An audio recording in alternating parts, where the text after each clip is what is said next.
Okay, so hello, lovely people, and welcome to the first in my new interview series, which is basically where I plan to pick the brains of the best people I know about sort of burning issues that we all face in life. So today we're talking about career, something that affects us all.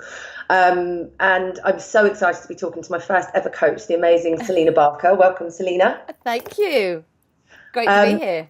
Thank you. I first came across Selena at an event that she ran and approached her as I was in quite a lot of a career rut at the time, which was nearly a year ago now, which I can't quite believe. God, Um, is that she's then, all? yeah, I know. But she's then sort of coached me and coaxed me out of said rut. So when the opportunity came up for me to share her gift with the masses, I jumped at the chance. So, Selena, do you want to tell the lovely people at home about what you do and how you help people like me? Okay, so I am a career and life design coach, and I've been doing that for about 10 years now. So I help people who are feeling stuck in their career or in life or both, usually, figure out what it is that they really want to be doing with their life and career, and then actually making that happen, making that change happen. So I support people through that change in different ways. So there's one-to-one coaching, which I did with you, and I also run various online courses, which I have also done, which you have also done with me, You have? in Big both fan, career obviously, over stuff here. and love stuff. So yeah, so that's what I do. It's really just about helping people figure out what it is they really want to be doing with their lives and making the changes that they want to make in their lives. And it's an amazing job to have. It is. Brilliant. Well, it's amazing to have you in our lives. I think what I wanted to do here is I obviously wanted to interview myself, but when I started telling my friends and coachees and fellow sort of people in these kind of career communities that I was doing this, I was inundated with questions for you. So Great. it's going to become a bit of a kind of Dear Selena kind of agony aunt kind of session. I hope that's I okay love with you. You it. could like start your own kind of column. So this could be the whole start of something new for you. So as I say, I've been inundated with questions, but Okay. what I wanted to do is kind of like put them into a bit of an order as to kind of maybe the kind of the process that people go through in this kind of area. Yeah. So without further ado, um, obviously there was the kind of the first thing I'm sure that people come to you with, and I know I did, is this kind of I'm in a career rut. What do I do? I don't like my job, but I've been doing it for too long. I don't know if I'm stuck. I don't have any clue about what else I'm good at. Help. Yeah. What would you say to those people to kind of get them off the ledge and start proactively and productively kind of looking at their career? Yeah, well, first of all, when you get into that state and that kind of panic and you start to feel that you're stuck and you can't see any way out of it, you get really up in your head.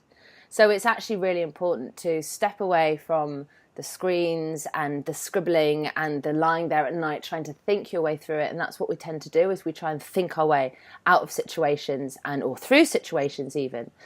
And the problem is that with that is that we just remain in our heads, and our minds and our imaginations can only get us so far.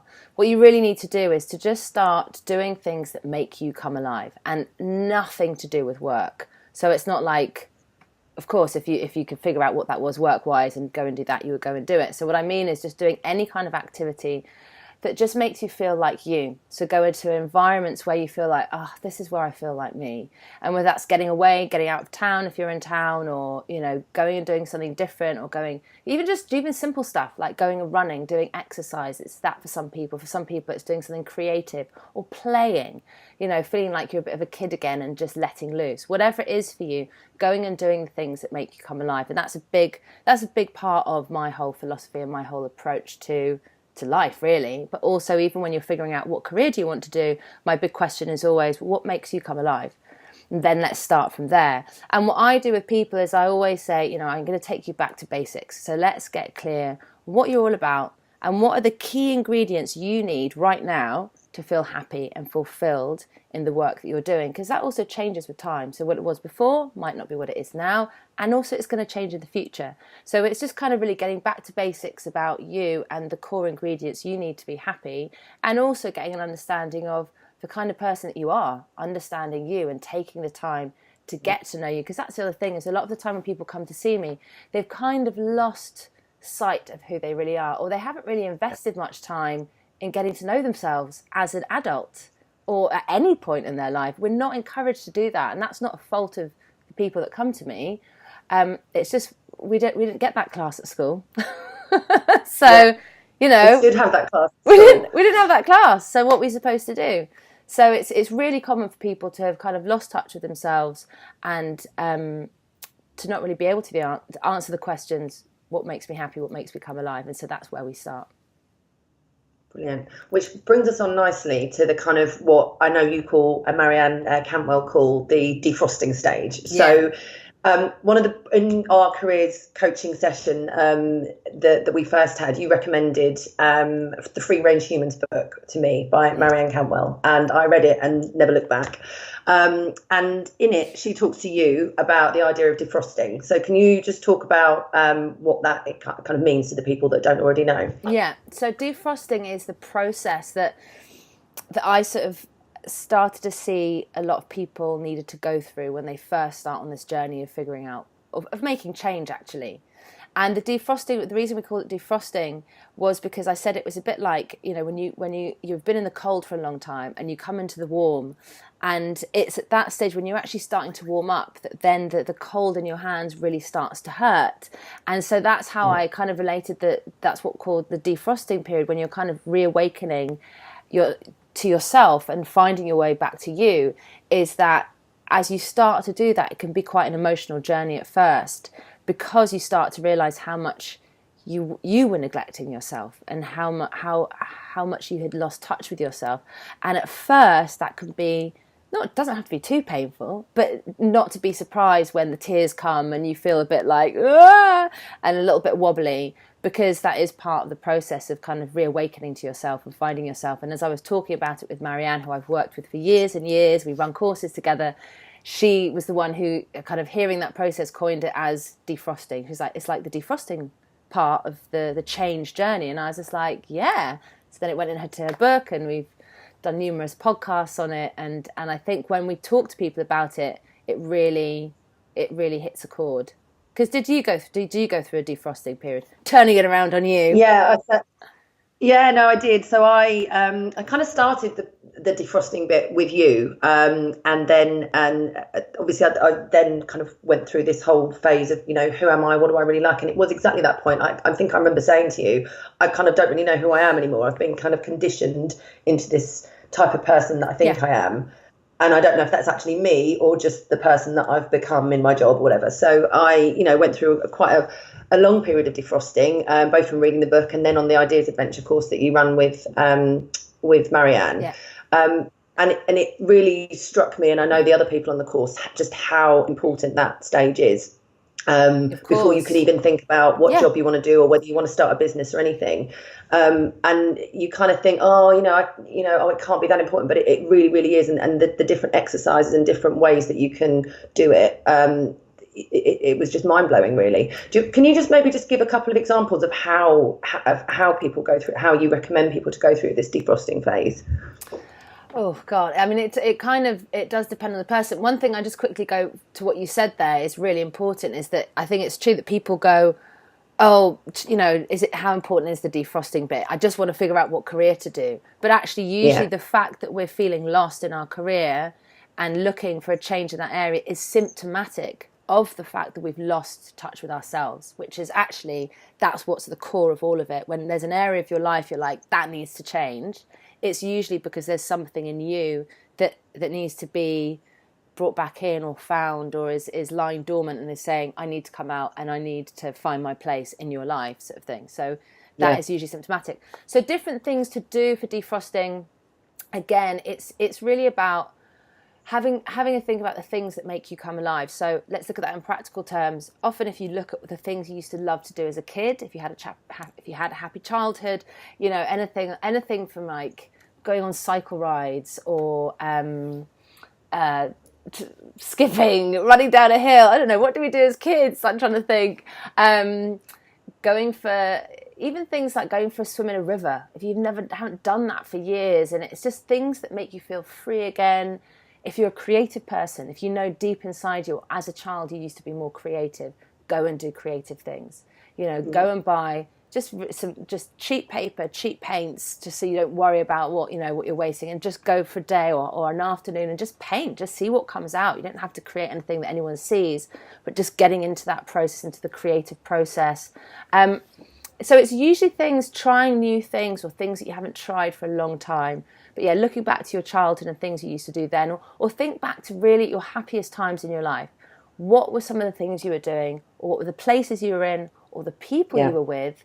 Go meet up with those people you haven't seen in a while, or go to those kinds of places, or try those activities again, and you will get back in touch with a side of you from that time, a happier time. And it's really about getting back in touch with the sides of you that have become dormant or have become buried, bringing them back to the surface. And that's why it can be quite emotional, and that's why it's a bit of a defrosting period, because you're like, oh my God, there I am, here I am again, there I am, there I am, yeah. Oh, yeah. Yeah, exactly. And it's so familiar. And what's funny, I think that people I see get quite scared as they're asked to get into this journey, because I think that people think they're going to discover a side of themselves that they don't like, or that actually if they scratch the surface, they're going to be the one person in the world that doesn't find anything particularly good there, and they're just going to find sort of nothing or worse, not nice stuff. And actually, when you dig around and you kind of go on this journey, it's like finding your way home. It's familiar. Yeah. It's never like, oh my God, I didn't know I was this person. So it's an amazing, amazing journey to see people go on. Music's another one. Music and movement and dancing. Dancing, that's my one. And animals. If you're an animal person, you haven't spent a lot of time with animals. Yeah. It's usually those kinds. So it's animals, music, dancing, creativity, play, those kinds of things that are key to defrosting. So basically, would you say anything that is not related to work? Because I think people just think, right, I have to go out and try new jobs, I have to go out and try things straight away. But this is more about play and hobbies and just having fun and trying to discover that playful kind of side of you again. Yeah, and it depends at the stage that you're at. So if actually you are pretty good in yourself and you can say, I'm pretty happy in life, I've got a pretty fulfilled life, I do this, I have this, these are my practices, I know myself pretty well, I've done work on myself, I know who I am, I know how to deal with my what I call shitty committee, or and all that kind of stuff, but I just know it's time to take my career to the next level, I'm ready for a new challenge, then you might not need to do so much defrosting. So it might actually be, right, let's look, what do you kind of know where you want to go, or let's explore these areas, and we get straight into that part of the journey. But if, like you, when you came to me, it's like, I don't know, I just don't like it. And actually, when you dig around, you're feeling a bit like that in all areas of your life, then it's like, right, defrosting needs to happen. We need to get you back in touch with you, and then we can explore those options. And it doesn't have to be miles apart. It's not like do that for 5 years and then we can talk about your career change. It can also, it can also happen quite a lot in parallel. It's, you can be exploring the career stuff while really focusing, and sometimes people need to go on a healing journey as well. That's definitely part of it. So it depends on each person. Great. The other question I had, and this is something that I found fascinating with you, is in the coaching that we did, is the kind of work around personality types. I'd never done anything like that with you before. And I know when we had a bit of a breakthrough, when you found out what my personality type was, you were like, oh my God, no wonder you've come to see me.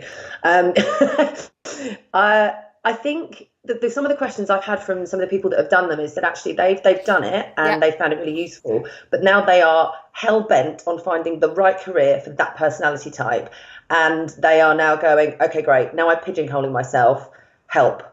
What would you say about these kind of tests and the kind of interpretation of them, and how much attention we should pay to them in this kind of journey that we go on? Really important. So I use two kinds of personality tests in the work that I do. So the first one, in fact, you can get on my website for free, and I it's not even mine. I tell you where it is. I tell you the test that I use on all of my clients, and it is a free test to take, and it's similar to Myers-Briggs, if anyone knows what Myers-Briggs is, and it will tell you it's 16 personality types, and it's a fascinating topic, and I won't even go into it because it's a topic worthy of a whole interview of its own. But it gives you an idea of what your tendencies are. So how you where you get your energy from, how you interpret the world, whether you're intuitive or whether you tend to be or whether it's fact-based, where you take in the world through facts, whether you are more of a thinking person to sort of make your decisions, or whether you go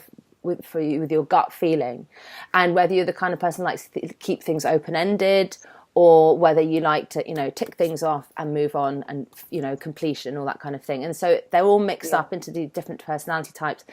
But it also, what we also use in the courses that I do with free range humans is we use wealth dynamics.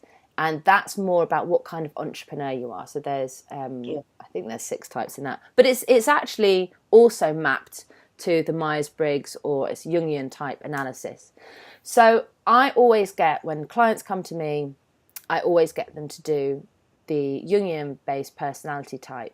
And it's only, and I always say to them, take it with a pinch of salt. You tell me which things resonate with you and which doesn't sound like you at all, because it is on top of that, you also have you have your tendencies. This is your kind of your energy. This is what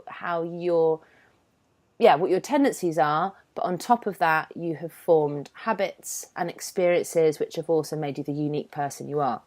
But the way I use it, and to be honest, you can tell with a person whether they get their energy from being with other people, or if actually they need a lot of time on their own to get their energy, whether they like to collaborate or whether they like to work on their own, whether they like to, always have lots of different projects on the go, or whether they like to be really methodical. You can tell with a person's, just the way they come across when you talk to them. So, it's kind of all out there anyway. But what I would say is, when you find out your personality type, it can be a real eye-opener, and really it should help you go, okay, so I don't need to be the way that I thought I needed to be, because for example, when I did it, one of the big things, I'm an ENFP, for those of you who know what that is, and one of the big things was, I'm not a details person, and I don't like repetitive tasks. And I was just like, well, I mean, it basically gave me a get out clause. So, and I was working in an office at the time, and I used to say to people, and we used the personality profiling there so that everyone knew what each other were. And I was just like, of course my desk is a mess. Like, I'm an ENFP. I mean, I'm not a details person. I'm not organised. Like, that's just who I am. They're like, all right, you're kind of using this to your benefit. I was like, well, isn't that the point? And I'd be like, of course I don't want to do these spreadsheets and analysis. That's not me. And they're like, okay, but actually that's where it's useful, because it kind of makes you go, we're not all the same. And it stops you from going, these are my weaknesses, I must work really hard to get better at them. Instead it goes, look, these are your strengths, play to these, and these are your weaknesses, so work around them, or find other people to do that stuff, particularly when you've got your own business. And it's recognizing things like, if you're good at collaborating, then make sure that's a core part of how you go about creating business, or even at work. Make sure you're always, in on part of teams and not having to do much work on your own. So it's helpful to understand who you are as a person, how you tick, how you operate, but never, ever, ever try and figure out what to do coming from your personality type as the basis. That is that needs to be informing you, helping you dip into it. I have found my wealth dynamics personality type really, really helpful as I've kind of grown my own business and the way I've worked and the paths that I have chosen. When I first found out what it was, I was absolutely furious. I didn't get it. I didn't like it. I was like, this is not me. I'm definitely a star or a creator, not a supporter. What a rubbish title. But actually, it makes so much sense to me now. And even this of deciding, right, what's the easiest way for me to create content for my website? I love having questions sent to me just talking. That's how I enjoy it most, and I think that's often how I come across best. So I was just like, right, why don't I invite the people that follow me to interview me? This is the best, and I get to do what I love doing, and I create content really easily. And it's one of the most engaging ways that I create content for my audience anyway. So it's just, and that was a new thing. It's like, well, of course, that's the classic supporter way of doing things. So it should never ever be the way you should never make your choices from there. You should never be going, right, this is my personality, what do I do now? That's going to get you right back in your head and going round and round in circles again. So the most important thing if you're doing that is stop doing that, get out there, take action, try things, do projects. This is so much a core of how I work with people is to get, as you know, get into action, enough talking, enough thinking, try something out.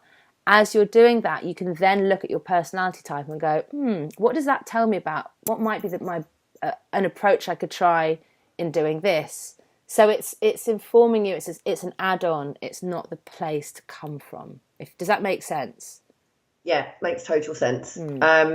And where you talked about that taking action piece, there's a lots of questions about this, because I think there's quite a few people that I speak to that have kind of are on this journey already, and they're calling it this kind of in between stage where they're like, right, I know I need to start something new. I'm batting some ideas around there, and I know I dip in and out of this point. This how do I get off that research train and actually start doing? Because I'm guilty of it as well. We sit there with the best intentions going, right, I want to do this, and you have 55 tabs open on Google, and then you get sucked into this blog, and then an hour later you're like, hang on, what was I doing? And you don't feel like you've achieved anything, and it's really sort of demoralizing. So what's your sort of key tips for just shutting the laptop and just getting out there and doing something? Projects all the time. So have little moments of downtime between the projects. But if you are on any kind of change, but particularly career, business, work change, the place where you are going to learn the most is about picking up momentum, which actually is the name of the program, my coaching program now that I'm offering is Momentum, because it is all about that, and project is such an important part of it. Because what I found was it was great giving people a strategy session and sending them off with a plan, but if you hadn't come and joined me then on the ideas adventure and actually got into action, you can go off and who knows what's going to happen. And so it's really important that actually I'm there with people as they get that momentum going and do the project and get into action and understand what that process is. And from that point on, my whole kind of philosophy is that you create your life, but also, you create a career and you create a business one project at a time. So it's like, well, where do you want to take on this journey? Either if you don't really know where you're going yet, what do you want to try next? What do you want to try emphasize? Or if you do have an idea of where you want to go, right, how are you going to take it to the next level? How are you going to take it up a notch?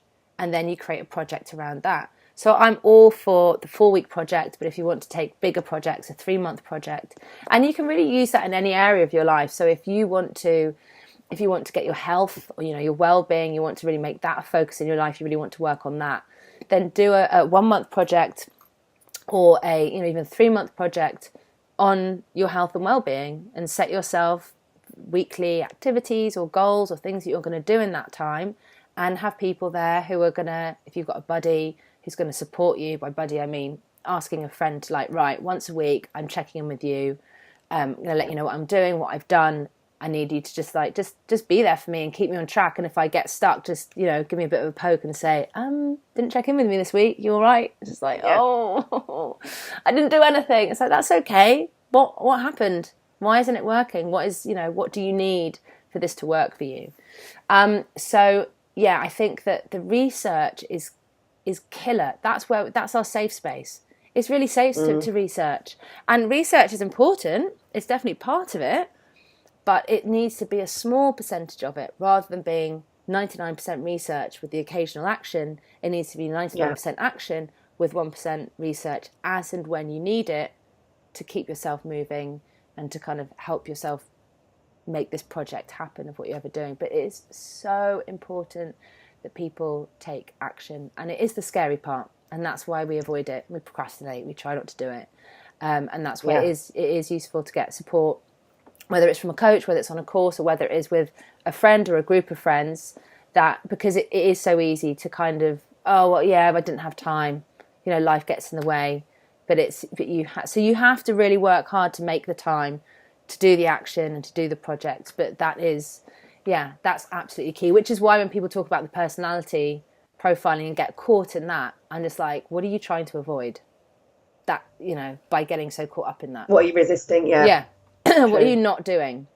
Because that's what that's where the focus needs to be, in the doing. So And in that, you just mentioned, obviously talking about friends and support units and things like that. But you also mentioned a course or training, something like that. And, a couple of questions I got asked from people is, there's something that they've found they're really passionate about, but it's not something they've done before. And they feel like they need training or qualifications to be able to do it. What would your advice be? Obviously a lot of these training courses cost money. If they're not quite sure it's something they definitely want to do, what would your advice be around that before perhaps jumping into taking a course or a qualification? Yeah, absolutely. I think that there's always ways to get to try it out in a small way, to get a little dose of it. So if, for example, say someone's just like, I think I want to be a physiotherapist or a sports masseuse, for example. Yeah. It's like, well, they guarantee you will have taster courses specifically for people who think they like to do it but need to try it on for size. Or you go and do a weekend massage course to just see in reality if you actually like it. And I remember years and years and years ago, because I first started out, I interviewed hundreds of career changers to really understand what the process was, what the successful process was of going through a career change. And this woman, she was working in finance, and she thought, I just think I want to use my hands and be a masseuse. But it's such a crazy leap. So she was saying, so the first thing I did was I did a 1-day course and I liked it. So then I did a weekend course and I liked it. And then I did like a 3-month, once a 1 night a week course. And, she went step by step until eventually she went, this is definitely the work for me. Yeah. My career as coaching, first I was co-founder of Career Shifters. I was the content director. So my whole thing was about, creating the content, understanding the career change journey. It wasn't to be a coach. And then it was one of those things that people kept saying, you should try it. So I did just the first thing I did, didn't go and do a sort of 3-year coaching qualification before trying out. I mean, I never did a 3-year coaching qualification. I'm the poster girl for you don't need to get qualifications if you but I tried it out first on a few friends. I said, I need some guinea pigs. Who wants to do it? And then I did a few more guinea pigs that were paying a reduced rate, and then eventually I was like, this is the work I was born to do. Now at that point I had experience in helping people through career change, and there weren't actually at that time, so like 10 years ago, many courses for coaching. So when I spoke to coaches, they said, I think you pretty much you know all you need to know if you're doing it already and you're enjoying it, unless you do little things like maybe do an NLP course if you want to do that, or add things on like that, then do that. But really, I mean, so sometimes qualifications are useful because they give you confidence, or they're useful because they actually give you the tools that you need to practice on people. Sometimes you absolutely need it if you want to be a doctor. I'm not suggesting you go and just give it a try on your own. So it depends. But I think that there are always ways of trying it out in small ways, and then increasing your investment of both time and money. And eventually, it might mean that you do need to invest money in your development, in your career development, or in your self-development. But I think that's something that is really important that we do. If you think about how much money you'll spend a year on holidays, it's a mindset, it's a psychology. Why are we not spending that on ourselves? And I think people in England aren't so used to spending money on themselves. But I think it's really important that we do and look at, well, what are you spending on holidays? How about spending some of that on yourself, whether it's going on a yoga retreat or coaching or getting a weekly massage, whatever it is that's an investment in you and feeling well and feeling happy. So, yeah. And you mentioned as well about these kind of play projects earlier on, and I think we did them through the Idea Adventure. There were some people, myself included, that did 2 or 3, although that wasn't recommended. That's just the way I am. Yeah. There's actually people that I find have come to me and said, look, I'm still doing this play project thing, still really enjoying it, but this one that I found, it's not really something that I can just go and test cheaply on people. So, for example, and this person was very happy for me to use it. Yeah, great. She's got this idea about garden design, which is great. And I looked at it, I was like, you'd be really, really, really good at that. But her thing is, I'm finding that people aren't really willing to let someone like me, who hasn't really got any experience, loose on their garden, even for free. what can I, how can I get around that? How can I test whether this is A, I'm good at it, B, it's something I like, and C, whether people would actually pay for this kind of service. If it's, whether it's garden design or something else, that's something that is quite expensive and quite involved for the person that you're doing it for. What would your advice be around that? How do you try it out for size? Yeah. I think, I mean, ideally she would have a garden that she could try it out on. But if she doesn't, which do you know if she does? So be your own client in a way. 100%. I mean, so for example, garden design, or you could say interior design. Take a picture of a part of your house that you're like, right, this needs sorting out. I need a weekend on this. Yeah. Take a picture before, and then and then do it all up. Maybe take pictures as you go, and then you've got before and after. Because with things like that, you want to show people what you are able to do, what you're able to achieve. Something like interior design or garden design, you want photo documentation of what you can do. If it's something like coaching or anything where you're helping people make changes in their life, then you want to hear testimonials from people that they've helped already. So it's kind of it's building up a bit of a portfolio to show, look, I've done this. These are the kinds of results that I get. Is that the kind of thing you were hoping for? And then they'll be like, either yes or no. Likewise, maybe you want to organise events, party events. Well, then organise one for anything. Like, do one for a charity, or a charity fundraiser, or someone's birthday's coming up. Say, can I organise your 40th birthday and be your events organiser? And they're like, great, that can be my gift to you. But what I would like, would you give me a testimonial? In fact, why don't you ask a number of your friends that were there for testimonials of how they enjoyed the party, and also mention to them at the same time that you organised this, and if they want anything, because they're going to turn 40 soon, and then maybe you could do it for a reduced rate because you're just starting out. It's that. Do you see what I mean? It's just like slowly. So basically, look at what you're already doing and seeing how you can, use those as projects rather than necessarily trying to find something new. Yeah, exactly. It's about, it would be trying at a small size. So going back to your friend who is looking at garden design, I would say two things. One, go and see if there are any short courses you can do in garden design. And two, I would question whether she has actually sent a message out to her friends and said, I really want to have a go at designing someone's garden. Don't worry, I'm not going to go in with diggers. I'm not going to start, pulling up your grass and graveling it all and doing some weird modern design. No one's going to expect that. I bet she hasn't actually sent it out and said, who's up for this? The only thing you would need to pay for is the plants and the things that we buy for it. My work would be for free in order for me to be able to try this out and see if I actually enjoy it. And I bet she hasn't sent that message out because of course people will be saying, yes, oh my God, look at our garden. You couldn't do anything wrong to it. Yeah. There's nothing in it. Plenty of people who've neglected their gardens. So I would say, I bet she hasn't actually, she's just gone, well, no one would let me do that. Which we're all guilty of, aren't we? Oh, no one would want to listen to me. Yeah. Oh, but that's the thing. And we were like, oh, no one would want that. No one would pay me for that. No one, it's just like, have you asked?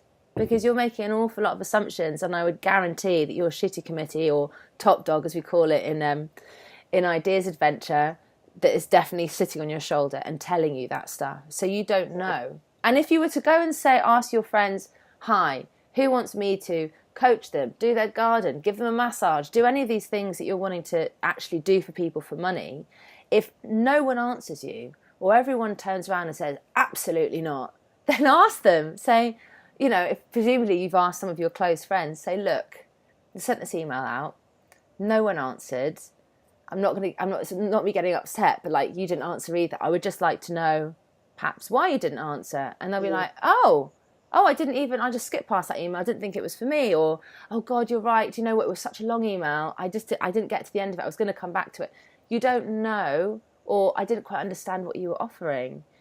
You sort of, then you will understand. Maybe it's in your communication, or so it's not necessarily. Or no, I just didn't like didn't like what you were offering. It's like, well, okay, I don't have a garden. I don't have a garden.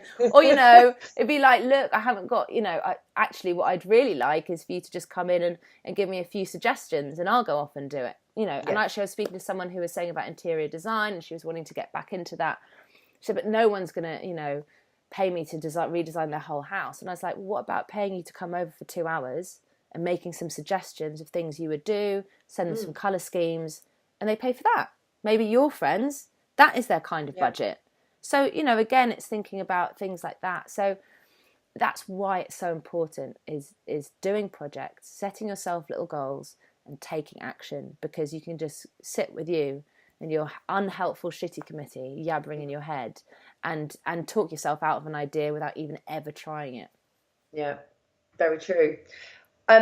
What would you say to people that have got too many ideas? Those, I'm very jealous of these people. I'm not one of them, but these people who are just brimming with ideas and they just don't know how to get focused and put them into action. Yeah, so this is a real common one.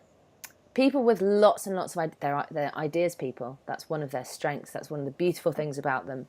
It's certainly not something, and people sort of do view it as it can be challenging, because you'll hardly ever want to complete anything because you'll have an idea for the next one, and new ideas are so shiny and so seductive. So two things I say, and two things I do with the clients that have that like that. First one is to create what I call an ideas bank. So anytime you've got an idea, have a Word document or a notepad that literally has ideas written on it, scribble them down, capture them. Because I think actually if you don't capture them in the moment and think, oh yeah, I'll write that down next week when I have time, you'll actually have forgotten it. It kind of, that inspiration lands, and then it, as quickly as it comes, it leaves you. And I think that's why that makes people, ideas people, so like, panicked, I have to do it now. No, just capture the idea now, capture it down, write it down, and then carry on with whatever project you're working on, knowing that you can come back to all those ideas. Because what you'll do is if you leave it for a few weeks and come back, you'll be like, actually, I don't really want to do that. Rather than jumping on it immediately and then after 2 weeks going, oh, I'm already bored of this. I wish I hadn't spent so much time on it. So it's quite good to leave an idea just settling for a few weeks and come back to it to see if you really want to do it. But also, when you do finally decide, right, this is idea, this one's sticking, I'm still loving this one. Again, project. What are you going to do to bring that to life in a small way? If it's a big idea, how can you bring it to life in a 1 month project and try it on for size? And really commit to completing that project. And that's why I always stick with the 4 week project, because it's short enough time. It's just like, look, it's just 4 weeks, complete that and then move on to the next idea. So if you do have there's 5 ideas which I love, which I want to try out. Sometimes people will come to me for a session, and in that session actually talking it through and really sitting down, some of those ideas will be sort of pushed to the side, or realise that actually no, I'm not quite as into it as I thought I was when we talk about the reality of it. But sometimes they'll be like, no, I still really love these 5 ideas, in which case it's about trying each of those out. Like you did 3 ideas in one go, which is great. So you can do that. So you are actually a woman with a lot of ideas. I don't know why you're saying that. Maybe you just don't see it as such a problem. You're just like, I'll just do them all. Or you do them one at a time. That, by the way, but... No, exactly. Or you do them one at a time and give each of them their time. So yeah, and it's great having loads of ideas, but I think that's why, again, it's just turning them into small enough projects that all of those ideas get to have their moment, and you try them out. And usually the ideas that aren't going to stick, within 2 weeks, you're sort of like, okay, I mean, I'll complete this, but I probably won't spend quite so much feverish energy on it as I was in the beginning, because I'm already recognising this is not a long-term thing. So And you mentioned sort of giving each project its time, and one of the common things in that I've found, and also that people asked when I sort of said I was doing this, was this whole, this is great, but I have a really busy full-time job. I've got kids. I run a house. I've got hobbies, whatever. What are your tips on making the time and dedicating the time to this whole defrosting and play project process? Yeah, well, I have all of those things too. So I have a 1-year-old son, and I have 2 businesses and all sorts of projects going on, and I really like my friends, so I like to see them as well. I like to have a social life. So it's been really interesting, particularly in the last year, because of that limitation of time. And I've always been someone with a lot on my plate. So when you don't have that much time, it's about really, actually, we can look at it like it's, see that as a negative. But I actually see it as a benefit, because when you are short on time. You really have to use the time that you have. You've got to get focused. You've got to get no nonsense. It's like cut out the crap. So it's no, I used to do a lot of faffing. I used to do a lot of kind of like indulging myself on trying this and a lot of time on research, when actually I just like listen, you haven't got time for that anymore. You've got literally a 2-hour window this week to have a go at this idea. What's going to be the most effective action you can take to really move this forward? Like what is going to be the biggest hitters? So rather than, Google researching, it's just like, get on the phone, call that person. She's got you're going to actually, you have to learn to be a lot bolder. And it does, in a way, force you to just get out there and talk to people and find the shortest route to getting the answer that you need or trying things out. So, but in terms of, it's also about structuring your time. So if you're doing, say, a 4-week project to try an idea out, and you're like, realistically, I probably have a couple of hours on a Thursday night and maybe an hour on a Saturday. All right, let's work with that. But also have a look, if, depending on what you're doing, if you can give 4 days a week, 20 minutes, literally a 20-minute block, and you put it in your calendar. Now, I'm a big fan of using your calendar. You wrote a good blog on this, which I'll include on this, but that was really helpful for me. Well, your calendar is your canvas. Yeah, I think it's that one. Yeah. And that's that's the core tool of life design, because otherwise, particularly when you've got so many things on, if you've got just having work, full stop, and having to do your washing and the cooking and the cleaning, like forget bringing kids into the equation. Life is full. We've got to do everything for ourselves these days. I don't know what days where we didn't, but anyway, maybe when we were kids. There you go. But so what you need to do is actually schedule in the time, because otherwise, if you're just waiting, well, I didn't find the time, or I didn't have the time. You have to make the time. So if you're going to have these 20-minute blocks of time, schedule them into your calendar, put a timer on, turn your phone off, and go, right, in 20 minutes, what's going to be the most effective thing that I can do? I'm going to send this email, and I'm going to go look this thing up, and but it's and take an action. Make sure you're taking an action, and it's just making sure that before you start that block of time, you sit back and you go, what is going to be the most useful thing for me to do in these next 2 hours? And actually, in a day, I got this from a Marie Forleo interview she did of, I think he was called Dr. Jeff or something weird like that. Anyway, just his first name. But he was talking about how to be really productive and how to manage overwhelm. And he said, when you start your day, choose 3 things you're going to focus on. That's it. And that's what I do now. So when I start my day, and I've got all the other stuff going on, when it comes to my work, I'm like, right, today I want to achieve these 3 or sometimes 4. If one of the third ones is like a small one, I'll allow myself 4 things, but no more than that. Those are the 3 or 4 things that I'm going to focus on today. And then that's it. And so, if I've got extra time, that's great. But it just helps you to remain focused and keep things simple as well. I would say that's the other thing. If you haven't got a lot of time, it's easy to fall into overwhelm. So really always focus on simplicity and working smart. How can you do, what's going to be the easiest way for you to do this, or the easiest way for you to try this out, or the easiest way for you to get this information, and just simplify things. Always simplify. Great. So this person's gone through all the play project, all the defrosting, and they are in what I would call the ignition stage. They're like, right, do you know what? This is what I want to do, or these are the few different things I want to do. I'm ready to go. How important is it at this point to get your finances in check? So, for example, if someone's got a bit of debt, or they've, their finances aren't in a great position or whatever, what would you say? Can they not do anything until they've sorted that stuff out? Is are they bound by this for the rest of their lives, or is there stuff they can be doing? What would your advice be around that? God, no. I mean, I'm definitely not, because otherwise all the poor kids coming out of university these days wouldn't be able to do anything. Yeah. I think with debt, it's really important, and finances full stop, is that we feel a sense of control. Yeah. And actually, I should be in a few weeks interviewing a kind of financial planner who talks to people about their dreams, and then like, right, so let's talk about your finances, because that's kind of an important element. If you've got these big dreams and you need to be making this money, certain amounts of money to make these dreams, or even if just thinking about, what do you want your lifestyle to be when you're older? Like, let's actually think about that, which I certainly don't think about enough. And so I was saying, I need to hear this, and I definitely have, my followers definitely will be wanting to hear this as well, or a lot of them will. So it's a really, really important point. And I think it's just so much about making sure you've got a plan, you've got a sense of control over your money. So if you've got debts, if you're paying them off, you've got monthly payments coming out and you're able to make those payments, then that's absolutely fine. And there's no reason why you can't be paying off debt, paying off debt and also saving money.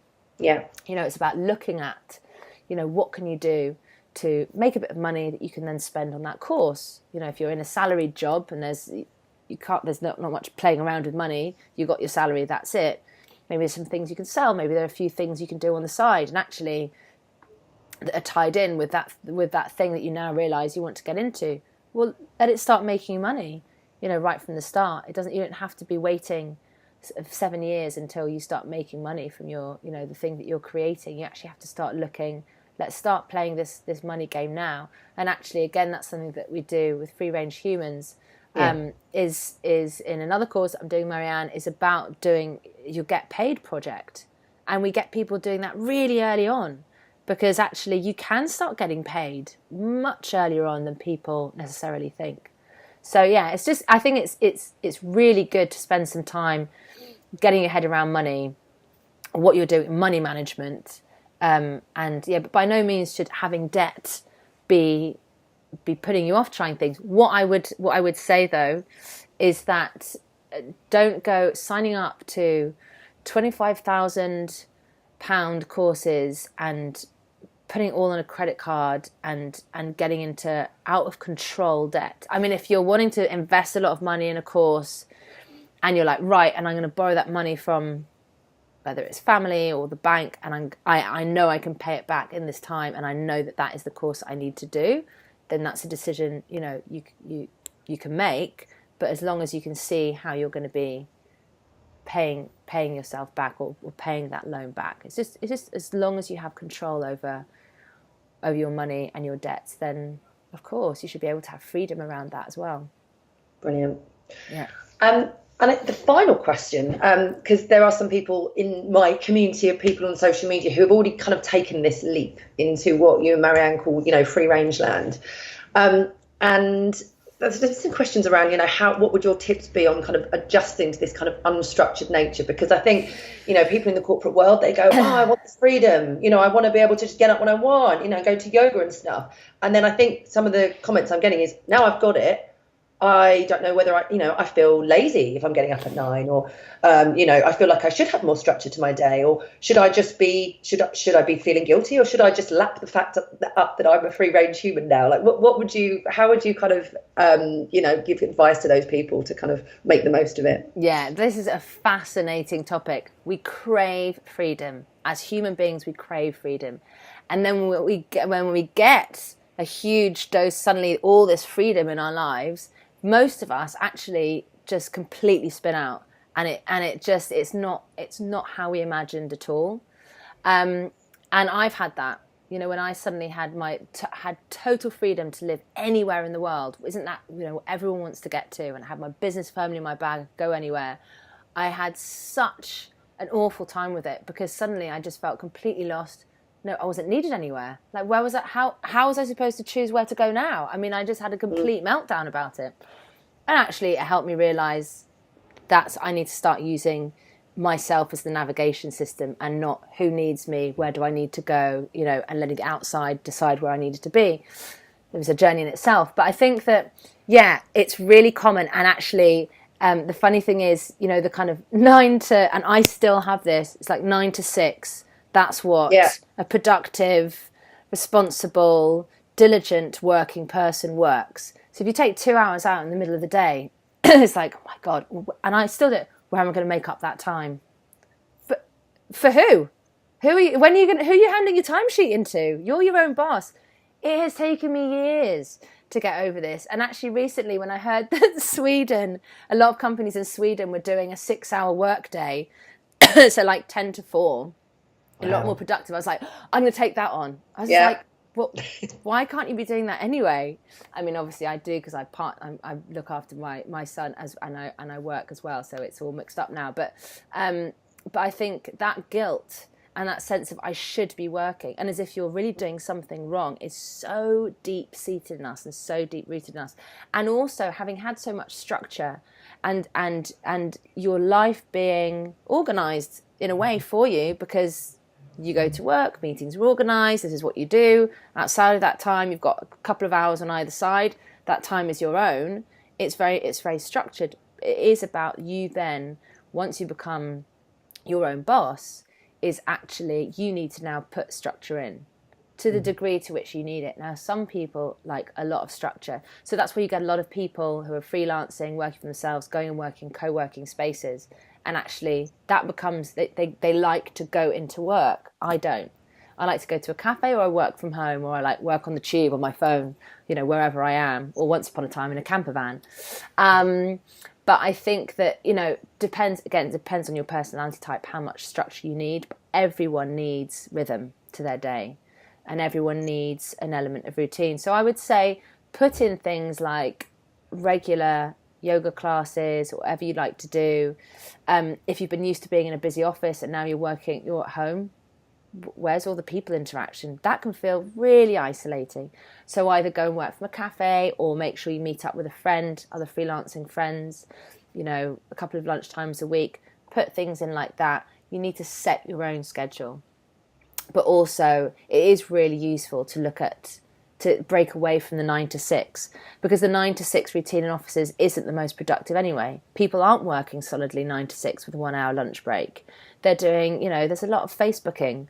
There's a lot of standing around the water cooler having a good old chat, or in the kitchen making your billionth cup of tea, just to kind of break up the day.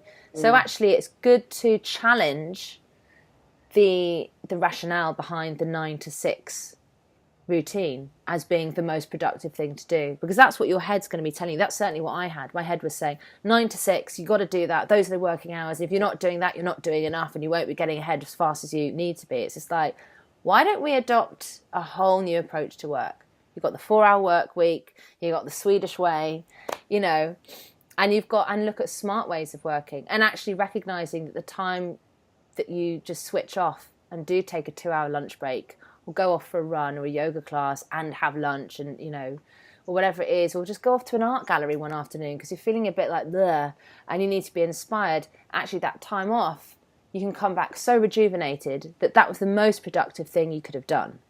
Yeah. So it is kind of, it's recalibrating the mindset around productivity. So I would say, if you're really struggling with it, 2 things: putting your own structure into the day, but also really spend a bit of time challenging your own ideas of productivity and learning, doing a bit of research, reading some books on productivity so you understand how it actually works, and allowing yourself to be bored, allowing yourself to take time off, allowing yourself to take a full day off if things aren't working, is actually the most productive thing you can do. And then you can kind of say to your head, see, actually, this is me being really productive, spending an afternoon in the park. It's like, all right, yeah, because you read it in the book. Yeah, okay. Oh, that's amazing. Thank you so much, Selina. I found that hugely helpful. Great. And I know that the people out there will too. So thank you very much. Thank you. And I'll put all your details at in the blog post when I post it. So if people want to get in touch with you directly, which I'm sure they will, they can do. Yeah, and thank you for being the first person to take me up on the challenge of just coming and interviewing me. You did a brilliant job. I loved it. You're very welcome. My very own play project. So I'm She's in action. Exactly. Brilliant. Ah, lovely. Thank you. Thank you very much.